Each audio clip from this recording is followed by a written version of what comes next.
Good evening. You're listening to the Extreme Movie Show. I'm your host, Rob, alongside Professor Pixel. We're from the Central Florida area here. One of the shows we've been doing here on the Extreme Movie Show is Extreme TV, where we take a look at some television series and we go episode by episode reviewing them. We're currently doing The Prisoner. Tonight's episode will be Season 1, Episode 11, It's Your Funeral, starring a Darren Nesbitt guy that you might remember from Where Eagles Dare, and a phenomenal performance is number 2. But Professor Pixel, like many of the episodes we've talked about up to this point here, as we're getting towards the end of this magnificent series, a lot of stuff's going on with number 2. And in here, we actually get lots of goofy stuff. We get tea, we get multiple number 2s, we get assassinations attempt, but most importantly, we get more KOSHO. What's your initial take on this episode? That deadly, violent, bloody sport of KOSHO. I wasn't expecting KOSHO so soon again. You know, we just got it last episode. We're being spoiled. Nothing says a good bloodletting and just extreme violence for violence sake than a game of KOSHO, which we'll get to when it pops up here, just like last week. Go ahead, though, and take us away. Yeah, no. With this episode, it's similar to the last one in the way that there's actually something for 6 to do. Most of the episodes, of course, follows 6 as he's trying to escape, but not here. Here he wakes up one morning and there's a young woman who has just basically infiltrated his house. Just walked on in. The door's open after all. And she's number 50 and she's trying to speak to him because he's different. Go ahead and try to let him know about a plot. Because apparently there's an assassination attempt that's being planned.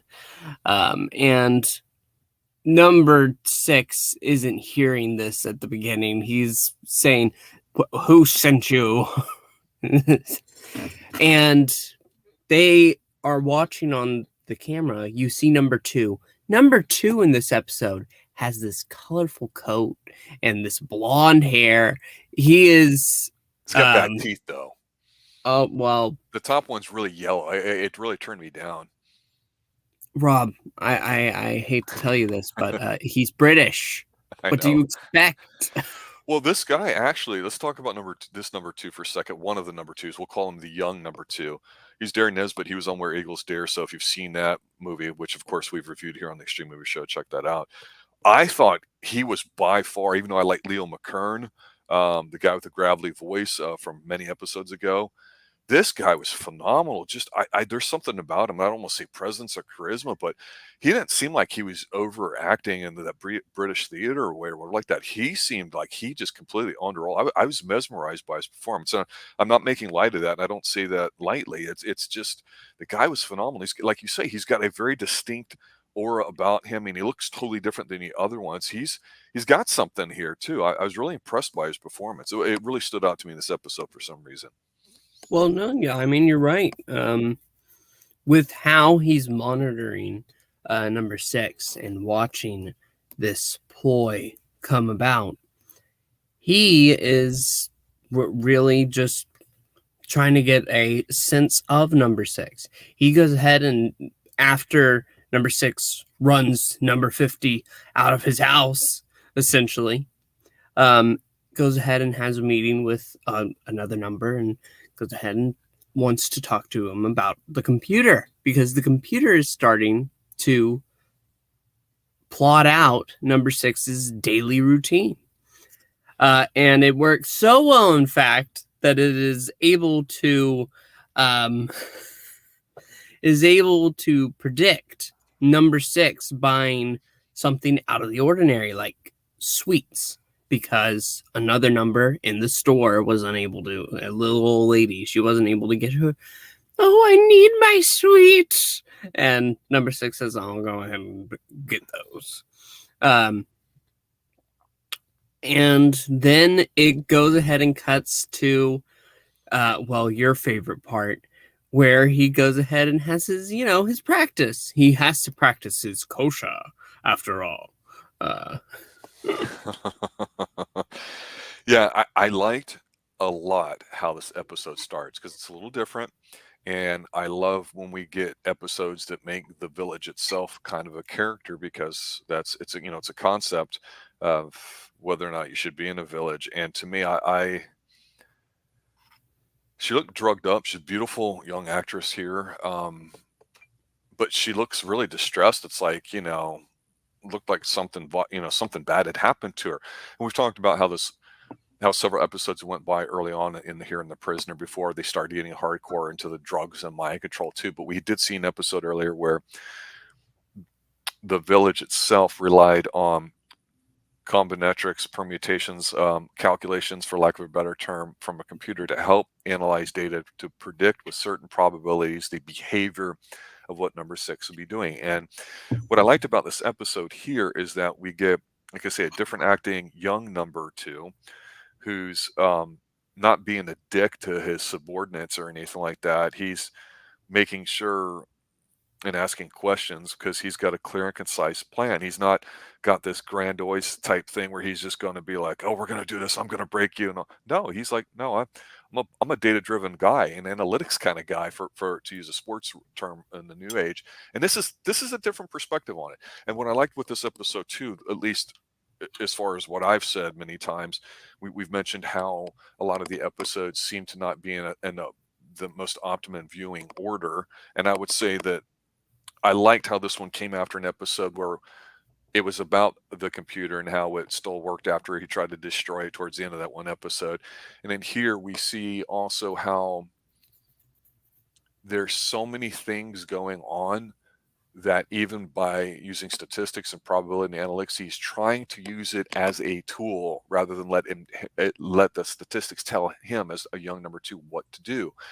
And when you have a village with so many moving parts, we've mentioned before the logistics of things, how it was interesting when number 6 would walk around and try to find the perimeters and basically, metaphorically and literally, find out what his boundaries are and were and continue to be and assessing weak spots. And then, of course, we get Rover a lot too, to basically says, "Hey, back off, you're going too far away," which is always cool and silly. But in here, there's just something engaging about how this goes because you're totally right when you say number 6 has something to do here. It's not just, oh, he escapes and he gets brought back. Yeah, we get that, right? But here, we see how he knows he's being observed, how he's being listened to, and all that. So it was nice, I think, character-wise, just to see his routine instead of them kind of talking about it a little bit, even though they're kind of proofing it, going back and forth. You get a sense of error, though, that this young number 2's kind of like, shit, I got to perform because was it 38, the bespeckled guy with the really horrible green turtleneck guy? We've seen him before, too, and he's annoying. And you get a feeling that it almost gives you that totalitarian sort of thing where if I don't perform, this guy behind me is going to take my spot sort of thing. And it seems like it's a fear-based system, even though it's top down here. And so you go, well, how is whoever this number 2 going to get out? Because you can see the pressure on them a lot. Unfortunately, I think that's going to be a big problem for the end of this episode when we get there. But to your point, when we see him walking around, I had forgotten about this episode, but when I saw the scene before the incredible KOSHO performance, I didn't realize as he goes about his daily routine on absolutely no calories except for like a cup of tea or a cup of coffee. He finds, there in the woods, he's got a parallel bar, just one bar by himself, where he does a gymnastics routine before he sits down with the girls and gets his stuff. He plays chess, hears about something called jammers. And it's funny because to me, the whole idea of jammers is this conspiracy thing where it's like, you know what? There might be some low-level insurrectionists, for lack of a better term, by the village's perspective, people that are trying to jam up the system by doing certain things, which means it's a resource game, right? If you make a threat about something or make like you're doing something, well, the people assigned to watch around have to investigate all these things. So the resources are tied. It's kind of like the old thing of, causing a chaotic scene on one side of the grocery store so you can rip off the store across the street sort of thing. And I'm like, this is kind of cool. I like it. It is different here. I do like the fact how number 6 isn't buying any of this nonsense. And when he's talking to the one of the old guys playing chess, of course he always wins. but he's getting a self-portrait done. And while they're having this conversation about jammers and what they are, you get this underbelly of there are other people that are like you, number 6, that may be interested in mucking up the system, but they can only do so much. Because we know that a lot of people here are older, and they basically said, well, we're going to be content to die basically here and not say anything. Or maybe they've said something and they're being taken care of. We don't know. But when he turns the self-portrait around to let number 6 see about it, we see basically like this Rothko-esque type painting where it's just like a circle and a square and all that. I'm like, I get there's some symbolism behind all this, but I just really don't know what it is at this point. But yeah, I mean, what was your take on the whole Analytics thing? Plus, this other dude wearing the pink outfit who's helping the young number 2. Yeah, no, I mean, and everything you said is basically true. What I do like, though, is that all of this is to lead to that KOSHO moment.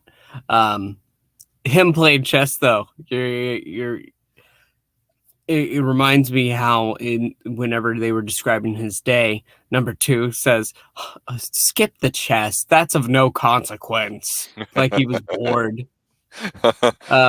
Well, yeah, but I mean, it's interesting because that's what we have today in society with social credit scores around the world, including the United States. Credit scores is one form of it. A lot of people freak out about their credit score currently in an economic climate, thinking that if they don't have one, they're not good for some reason. And when really all it is just a measure of your ability to repay a loan. And that doesn't necessarily mean anything, but a lot of people think that it does. But you have it actually in the stock market now where, people grade you on your investments and decide to deal with you. And you have all sorts of metric-based things that people aren't managing looking at a screen. AI is actually starting to do it now and being predictive, but if you don't have people managing it like the young number 2 is in here, it's a slippery slope. And you see like it to the detriment in professional sports, football, NBA, National Basketball Association here in America. It totally comes to mind where it's basically a shoot a 3-pointer really quick and everybody's standing around and do nothing. And it's ruined the game of basketball. So it's weird, like I see how the show being like 50 plus years old, how it had a lot of these ideas way ahead of its time before computers were even a mainstream thing. I mean, at this time here, it's this horrible walled mainframe that, doesn't even have the computing power of your cell phone or even an Atari from, the late 70s, early 80s. I mean, but it's interesting, the idea is how you can scale them into the future. And that's one of the themes about the show that I do like. The KOSHO scene, KOSHO scene just goes way too long for my taste, but it's an exercise in absurdity. And if it wasn't for the fact that we were going to have an assassination here and some jazzy fistfights, I don't know. I don't know if it belongs or I should be completely mad, but it's there for something that leaves you rather stunned, like myself. Yeah. No. But moving on with the plot here. During the KOSHO game, a number is sent, and he goes ahead and he is able to, while they're having their round, switch the watch of number 6. Go ahead and make it appear broken. But from there, we're able to learn that the watchmaker is number 54 is actually the father of number 50. This is the first time that we've actually had family in prison, in the village. Allegedly, but true. Yes. But there's actually nothing to the contrary to say that it isn't. That's actually one of the few. That's one of the things about this episode that really stands out. The woman here, never trust a woman. Well, this woman, she's not trying to put one over, and she's not hypnotized. She was drugged at the beginning, yes, but she is genuinely concerned because her father has been roped in to, this assassination attempt that's being planned for Appreciation Day.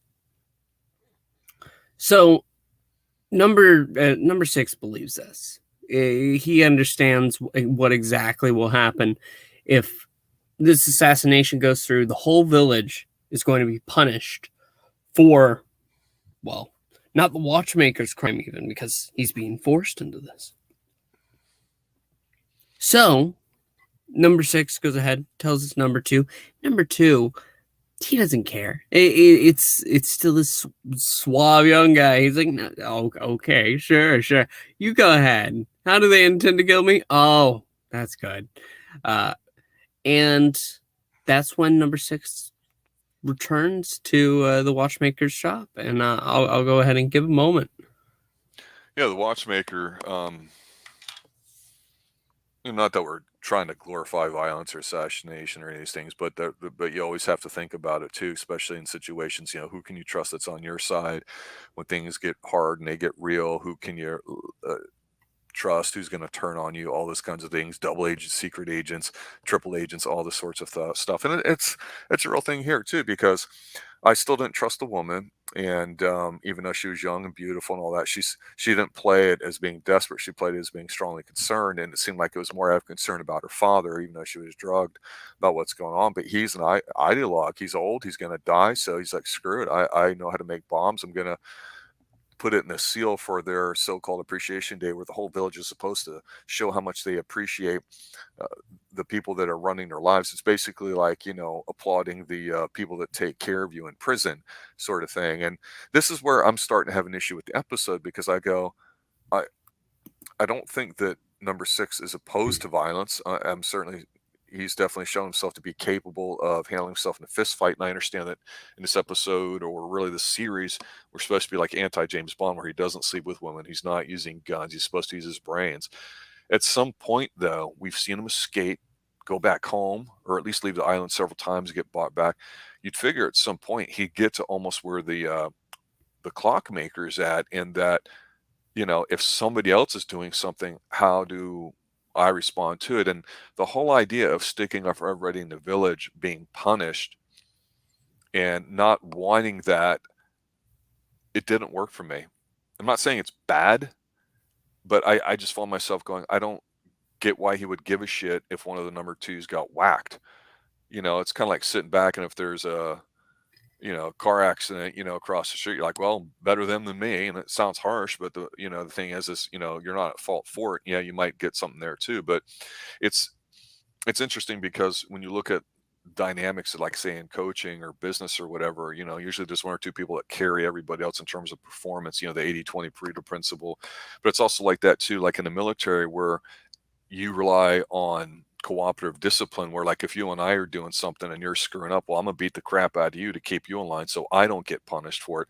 I get that, but I just didn't feel like number 6 would care about that, because he's been through, it seems like, more than anybody and all that. He's willing to put himself out there, and he's been warned many times about how they're starting off soft before they come on strong, trying to get the information from him. So that was the only thing about this thread that I just go, I don't see him as anything more than that rugged individualist, that freedom seeker that's in his DNA. I didn't see him as more of that, well, I've got to protect everybody in the village, because frankly, who the hell is he really cozied up to? He plays chess with people that he can't necessarily trust, gets some information that he has to verify, can't trust any of the women. We've seen a lot of the number 2s come and go, so I don't get it. But again, the young number 2's plan, understanding the behavior of number 6 to this point by observing and trying something out, seeing it go this far, I thought was pretty cool. I did like how we had an idea, and it wasn't where it wasn't forceful. He wasn't, bringing the horse to water and trying to make him drink. He was just saying, hey, here's some water over here. What are you going to do? But he knew him well enough to do it. And I thought that was cool.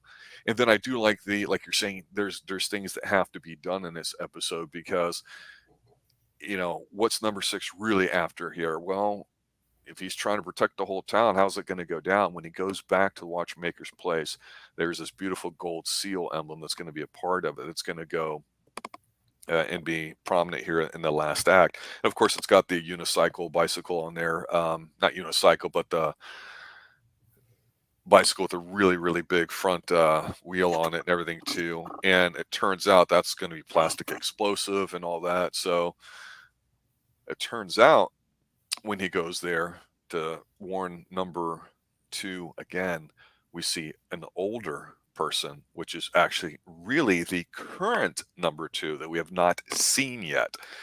So it looks like the younger number 2 is going to be replacing the older number 2. And so I'd mentioned earlier how the younger number 2, when he was working with his data-driven spies there, trying to figure out percentages and probabilities and stuff like that, feeling the pressure of, from whoever's calling him, whether it's number 1 that we presume, if it's going to work.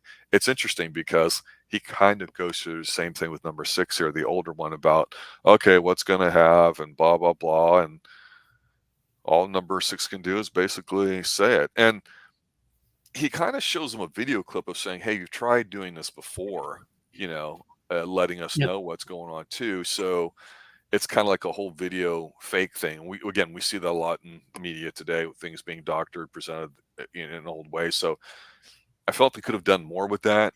It just felt like it was just there. So it just made number 6 kind of run off, because this episode's really not about number 6 to me. It's really about an old lion and a young lion, and the young number, which means the young number 2 trying to take the old number 2 out and everything else. And for me, that worked, because we see the old number 2 being very distressed as well. So I liked all this. I liked how they're getting ready to watch the very final scene of the Appreciation Day, when they see the giant gold medallion being put from one number 2 to another. So for that, I mean, I'll pause and let you get caught up here as we get to this last part. Yeah, no. With that video was great. We got to see 2 former number 2s, and ultimately, the number 6 saying that's not real. That's not real. And this number 2, the retiring number 2, is made to think about it after 6 leaves, about this plot. Why would they do that? And it all starts to come together, and he realizes, holy crap, number 6 telling the truth. They're going to kill me. Mm-hmm. And so there's not much he can do after having another conversation with number 6. He has to go through with what's happening. He can't run away. There's nothing he could do. But that's when Appreciation Day comes, and we know the watchmaker is going to have to set the bomb, and now we just go through the ceremony. And number 6 and number 50 are trying to figure out where exactly they need to go, and ultimately they're able to place him in the clock tower, I believe. And seeing him, they run, and this is when the necklace that is going on the retiring number 2 is there, and he's having to give a speech, and he's like, well, I'm grateful for my time and sorry for speaking for so long. And but they want to celebrate Appreciation Day. You know how they celebrate that? They have this little monument that they're going to reveal. They pull it back, and it just says achievement. Well, I mean, think about what's happening here. It's you've got number 6 kind of defenseless. Again, I don't understand why he's helping out the older number 2. I really don't. And my big bugaboo here is, okay, him and number 50, the daughter, they go to the watchmaker's place at night, and they see the plastic explosives. Like, why don't you just remove it then? We're done. And they don't do it. I mean, if you did it, I don't think the watchmaker had a second set of bomb material laying around that he could piece together and proof out before the Appreciation thing. I don't. I'm looking at it going, what am I missing here? Am I overanalyzing it? Am I just going, this is a really dumb, stupid thing writing wise? It's not making sense to me. Well, it makes sense to me. I mean, if they replace it, number 2, the number 2 soon to replace the retiring one, is watching still. So if he has a replacement in mind for the materials, it's going to happen one way or another. So they need to Why go didn't a through with the watchmaker plot. have the whole thing locked up though, where it wasn't in plain sight? I mean, it just makes no sense to me at all. It really broke my immersion in the episode. It doesn't break it to me. I mean, Okay. the obvious thing is to attempt to let the plot go through. That way, they know what's coming tomorrow, what they have to look for, and well, how to stop it. Um, Also, the reason why he cares for the retiring number two is because he's basically like number six. He's in a ploy right now, and he's turned into a pawn. And even though he is supposed to be the antagonist of the village, he is now just another player of the game. And number two, or sorry, number six doesn't want number two to die, because if he does, then obviously the pretty young lady's father is going to be punished, but also the village is going to have effects from that, and they already don't have any rights to speak of. So I don't want to imagine it getting worse, and I don't think he does either. So it's an attempt to stop something that is ultimately, I guess, in the mind futile. But while he is stuck in the village, he sees an opportunity, he gets pulled in, and he takes it. Um, and ultimately, they are able to stop the plot, and the seal, not the seal, the necklace that is on the retiring number two goes on the new number two, and you can see that this suave young guy, he is now scared shitless. Yes. Um, and I was just waiting because number six has to fight number 100, I guess. And I was thinking, is number 100 going to hit it and then blow up the new number two? And it would have had the same effect. So obviously they couldn't do that. But he's able to beat this guy. He takes the detonator and he goes straight up to the podium. Like he's congratulating the new number two, and he gives the old one the detonator and says, "This is your ticket. You go now. Yep. Go on a helicopter and fly." And the retiring number two says, "It doesn't matter if I leave. They're going to find me. They'll find me anyway." And number six says, "Just make sure they don't find you here." And the old number two does make his escape. And this is one of the few episodes as number six congratulating number two, and we see the helicopter fly away, where number six kind of wins. Yeah, and I don't. Again, the whole why he would stick up for the whole village, it just doesn't work for me. I don't. I haven't seen him develop relationships and be emotionally invested in it. So that and the stupidity of the bomb part, like I mentioned earlier, it gets to me. What I thought was very strong and powerful here, though, at the end is we're not. To me, I'm not, as a viewer, I'm not rooting for any of the people in charge here, because despite the fact they may be like number six, the point is they're still lording over him. So to me, if I'm number six, I'm like, well, still screw you. And what was powerful here was the fact that, during the dialogue here, it's, the older number six is realizing that, like, well, shit, yeah, they're not going to just let me go. They're going to kill me. I knew too much. So I am, to your point, he is like number six. He's going to be a prisoner in his own way to the village. And we don't, I mean, yeah, it shows him leaving, but we don't know that he left. I mean, to me, we should have seen the copter blow up, or I don't know, something, but, I did like the young number two taking, because I thought that was the story, was the young taking the old's place, where they have totally different perspectives. The young number two's cutting edge. He's under control. He's showing to be very competent, but he also stressed out. And then we've got the older number two that's way past being stressed out and realizing that it just doesn't matter how effective I've been, the system is still going to screw you. And to me, that's an allegory for work, because People say, "Oh, do what you love for a living. You'll never work a day in your life," and all these platitude bullshit things. But bottom line is, majority of work sucks. We do it for the money, for as a resource to get what we want, and it's harder to do that now more than ever in terms of purchasing power in the United States and everything. So, um, the older number two basically resonated there, and I was like, "Oh, that's kind of cool." But again, not knowing him and number six's relationship, it made it feel a little bit like, if they had somehow worked this up over a couple, episode arc or something leading up to it, it could have been a lot more powerful, I thought. And the idea of the jammers and trying to get the system going, it's like a DDoS attack or something where you go to a website and you just constantly try to hack and attack it so it uses resources and then it's down for other people. There's different ways of fighting the system. And I thought it was interesting the way they talked about doing it. And I love how this was a bottom up thing where, like you said, that this young woman was basically concerned about her father and then met him even though she was drugged about it. But yet she was kind of a pawn, even though she didn't really know it. She was legit trying to get all that. This is all kind of cool spy stuff.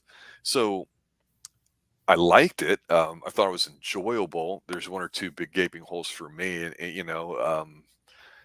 but the kosher, like I seen, was just absurd and unnecessary, and thankfully in there because we did get a few jazzy fisticuffs in here, but not an extended sequence. But I did feel though, due to how serious the ending of the episode was, though, it is leading us towards the final several episodes of the series. This does feel like it's in the right place late in the entire run of that and not earlier on. So to me, I enjoyed that. I enjoyed seeing a lot more shots of the village from different perspectives. There's a beautiful shot as they're looking for his father during the appreciation ceremony where you see the back of his head and you see him kind of scanning around and you see the light flickering off the watchman's binoculars up there in the bell tower. I'm like, that's pretty cool.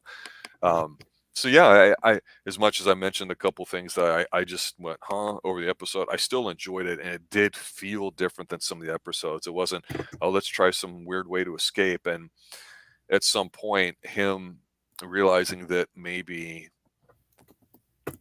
serving other potential prisoners in there, whether they're the administration or supposed fellow prisoners like himself, I think is notable, and we'll see if that continues here because you definitely can see where he's almost like the king of all the prisoners in a way. So he'd be like the guy you'd want on your side to keep everybody else in line. So there's definitely this prison-esque type political thing going on to it, and I think it's very clear at this point. So it was an episode well positioned for where it's at too, and a very good one too. Oh, other observations you have on it? Well, I mean, as for an ending for an episode, I think it is pretty strong. I was surprised with how strong it was. It seems that with these last two episodes, they're just they realize that, okay, well, we've got to write a different format. We can't just keep going the same way. We got to give him something to do. And I think that's great. It is strange that somehow the two best episodes have been the episodes with KOSHO in them. Yeah, I didn't think about it, but you're right. Yeah, no, it's very strange, but it's an interesting look for the village, and we only have what, 6 episodes left. Approximately, yeah. And a few of these episodes that I think we haven't talked about yet as we finish up here, season 1 of The Prisoner, is that during the initial TV run in the late 60s here in the United States, they were not necessarily shown. And I believe back in the VHS days when I had copies of these, you couldn't get some of them. So I thought that's pretty interesting too, but you're absolutely right. Yeah. So with that being said, this is another solid episode. It's definitely garnering some more of my respect. Because for a while there, I'll admit, it was getting really, really tiresome with the whole format being, oh, okay, well, he's a prisoner. He's going to try to escape. You have to give him more to do. And that's what this episode just does brilliantly, in my mind. Yeah, and again, half these episodes were basically filler just so the season could be long enough to show in the United States. So, if we did cut some of them out, I think it would be a lot tighter and definitely a bit more epic feeling to it. But it almost feels like they're starting something here, building towards the end, and I like it. It feels like we're starting to get that snowball rolling downhill with some momentum, and I like that too. So there you have it, ladies and gentlemen. The Prisoner, Season 1, Episode 11, and we'll be doing Episode 12 next week. Really like this one here too. It's Your Funeral is what it's called. Check it out. Check out the other episodes as well, and let us know what you think in the comments below. For Professor Pixel, myself here, and everybody involved with the Xtreme Movie Show, thanks for watching. Thanks for listening. As always, stay extreme. AKA, be seeing you. Be seeing you. Good night, everybody.